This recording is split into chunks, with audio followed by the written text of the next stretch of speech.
નમસ્કાર મિત્રો, ઇંગ્લિશ વાળા ચેનલ ઉપર આપ સૌનું સ્વાગત છે મિત્રો. તો મિત્રો, આપ જો નવા હો તો આપણા ચેનલને સબસ્ક્રાઇબ કરી લેજો. અને મિત્રો, આપણે હાલમાં જે નજીકમાં આવી રહી બોર્ડની પરીક્ષા બરાબર, એના માટે 10મા ધોરણના વિદ્યાર્થીઓ માટે ખાસ અંગ્રેજીના સિલેબસને આગળ વધે એવી રીતના પહેલા તો ફંક્શન, કન્જક્શન એ બધા લેક્ચર ક્લિયર કરેલા છે. હવે મિત્રો, બોર્ડની પેટર્ન અનુસાર એક ઈમેલ જે 5 માર્ક્સનો તમને પૂછાય છે, એ ઈમેલમાં કેવી રીતે આપને લખવાનું છે એના સંદર્ભમાં ઈમેલ આપણે એક ઉદાહરણ તરીકે આજે સમજવા જઈ રહ્યા છીએ મિત્રો. તો સૌપ્રથમ તો જુઓ મિત્રો, અહીં તમને આ ઈમેલ એક આપેલી છે. આ એક્ઝામ્પલ તરીકે એક ઈમેલ છે બરાબર. જે ઈમેલની અંદર સૌપ્રથમ તો જુઓ ફ્રોમ બરાબર, કે આપણને શું ફ્રોમ લખવાનું બરાબર. ફ્રોમ અને જેને લખતા હોઈએ બરાબર એ ટુ, કે કોને લખીશું એના વિશે. પછી એના ઉપર આવશે સબ્જેક્ટ એના પછી બરાબર, કયા વિષય ઉપર તમે ઈમેલ લખો છો ઈ. અને પછી અહીંયા એક સંબોધન આવે અને પછી વચ્ચે તમે જે તમારો મુખ્ય વિષય છે એના ઉપર ઈમેલ લખવાનું, આમ 2-4 લાઈન વાત કરવાની અને પછી લાસ્ટમાં એક સંબોધન લખવાનું. તો મિત્રો, આ માત્ર ફ્રોમ અને ટુ અને સબ્જેક્ટ આટલું જો તમારું સાચું હોય તો તમારા 2 માર્ક્સ અહીંયા ક્લિયર થઈ જાય. હવે મિત્રો, આ તો પ્રશ્નમાં જ આપેલું હોય છે, તમારે માત્ર શોધવાની જરૂર છે નજરની, કે જે જવાબ શોધી શકે. હવે એ જવાબ કેવી રીતે શોધવાનો? તો સૌપ્રથમ જુઓ મિત્રો, ફ્રોમ એટલે કે આ કોણ લખી રહ્યો છે. અહીંયા જો write an email behalf of એટલે કે એના વતીથી. કોના વતીથી? આ વસંત શર્મા નામના વ્યક્તિ વતીથી ઈમેલ લખો. તો અહીં આપણે વસંત શર્મા એક નામ આપેલું છે, તો વસંત શર્માની એક ઈમેલ આઈડી બનાવી નાખવાની.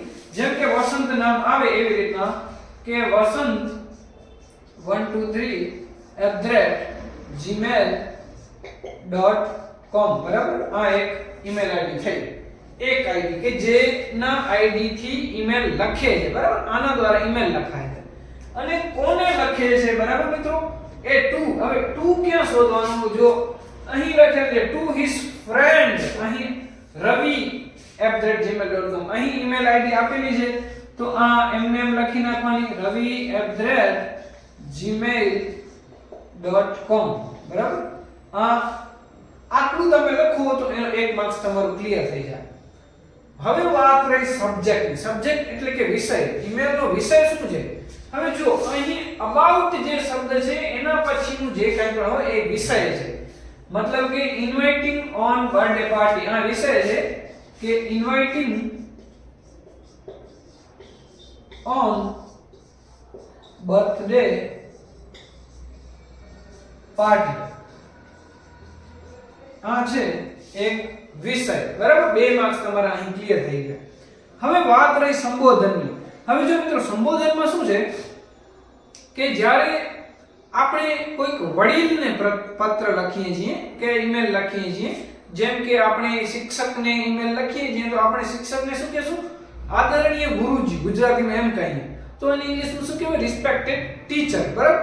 અને જો આપણે માતા પિતાને લખીએ રિસ્પેક્ટેડ મધર એન્ડ ફાધર બરાબર, એવી રીતના લખીએ. પણ જો દાખલા તરીકે તમે તમારા નાના ભાઈને લખો છો, તમારા મિત્રને લખો છો, તો સંબોધનમાં શું કરશો? ડિયર ફ્રેન્ડ કે ડિયર બ્રધર, લિટલ બ્રધર. અહીં આ મિત્ર જે છે વસંતભાઈ, આ રવિભાઈના મિત્ર છે, તો મિત્રને લખે તો ડિયર સંબોધન આવશે મિત્રો. તો અહીં સંબોધન તમે કરશો કે ડિયર કોણ? રવિ. આ વસંત લખે છે એટલે રવિને સંબોધન કરીએ ડિયર રવિ. હવે સૌપ્રથમ તમારે થોડું ઘણી પૂછા આશા કરવાની કે રવિભાઈ કેમ છો? મજામાં? તબિયત તમારી બરાબર છે? ઘરે બધા બરાબર? આપણે એમ મળીએ તોય પણ વાત કરીએ એવી રીતના અહીં હવે પૂછીએ છીએ કે હાઉ આર યુ રવિ બરાબર. પ્રશ્ન પૂછે કેમ છે રવિભાઈ. પછી તમે પોતાની રીતે જ, હવે સામે તો છે નહીં રવિ એટલે જવાબ શું આપશે? રવિ નથી, તો આપણે એ પોતાની રીતે જવાબ લઈ લેશે કે મને આશા છે, I hope you are fine, કે મને આશા છે કે તું બરાબર હોઈશ, બરાબર છે બરાબર, આશા છે. હવે જો એ હવે શું કામ ઈમેલ લખે છે એના માટે એક નાનકડી લીટી અહીં લખી નાખવાની કે I am writing this mail to invite you in my birthday party. બરાબર કે હું આ ઈમેલ લખું છું એટલા માટે કારણ કે હું તને ઇન્વિટેશન આપવા માંગુ છું મારા બર્થડે પાર્ટીમાં. બરાબર, આ એક ગુજરાતીમાં એક નાનકડી વાત થઈ. બરાબર, આટલી બે લાઈન થઈ ગઈ.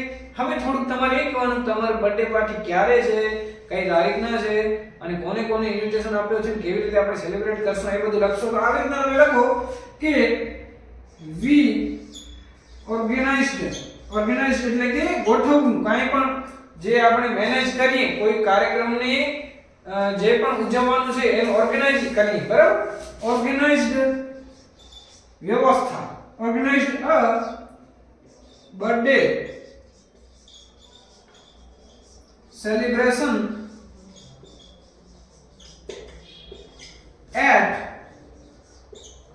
Hill Garden. બરાબર, આ હિલ ગાર્ડન નામનું એક સ્થળ છે, બગીચામાં તેઓ બર્થડે પાર્ટી ઉજવવાના છે. હિલ ગાર્ડન ઓન 20th જાન્યુઆરી. બરાબર,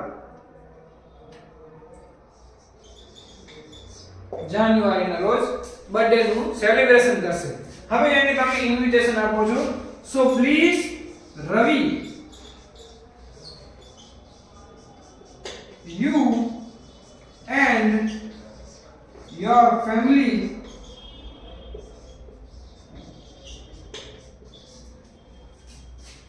come to my party. We will enjoy with enthusiasm. જો મિત્રો આવા પ્રકારના શબ્દો થોડાક વોકેબ્યુલરી તમારે રાખવી જોઈએ કે આપણે તું અને તમારી ફેમિલી સાથે તું આવજે રવિ, આપણે આ મારી બર્થડે પાર્ટીને enthusiasmની સાથે એન્જોય કરશું. enthusiasm એટલે કે ઉત્સાહ સાથે આપણે ઉજવણી કરશું. હવે મિત્રો આટલું લખાઈ જાય ત્યારે લાસ્ટમાં તમે લાસ્ટ સંબોધન કરો કે આ પત્ર કોણે લખ્યો છે, ઈમેલ કોણે લખી છે. તો આ વસંતભાઈએ લખ્યું છે. તો નીચે તમે એમ કહેશો યોર લવલી ફ્રેન્ડ. બરાબર, હવે અહીંયા ફ્રેન્ડનું નામ લખી નાખશો. કોણ છે આ? વસંત. આમ મિત્રો અહીં આવી રીતના લાસ્ટમાં તમારું સંબોધન જે લખે છે એ અને અહીં જેને લખીએ છીએ એનું સંબોધન. આવી રીતના મિત્રો બે સંબોધન અને વચ્ચેની બે લાઈનોના આના 2 માર્ક્સ છે. આ સંબોધનનો 1 માર્ક્સ, વચ્ચે આ સબ્જેક્ટનો 1 માર્ક્સ અને આ ટુ અને ફ્રોમ આનો 1 માર્ક્સ. આમ કરીને 5 માર્ક્સની ઈમેલ થાય છે. તો મિત્રો આશા છે કે આપને આ ઈમેલ સમજાણી હશે અને મિત્રો આવી જ રીતના બોર્ડના એક ઇંગ્લિશ લેંગ્વેજના જે પણ આ ક્વેશ્ચન પેપરની સ્ટાઇલ છે એના દરેક પ્રશ્નોની આપણા ચેનલ ઉપર સમજણ આપવામાં આવશે. તો આપણા ચેનલ સાથે જોડાઈ રહ્યો, સબસ્ક્રાઇબ કરો, લાઈક કરો. Thank you very much.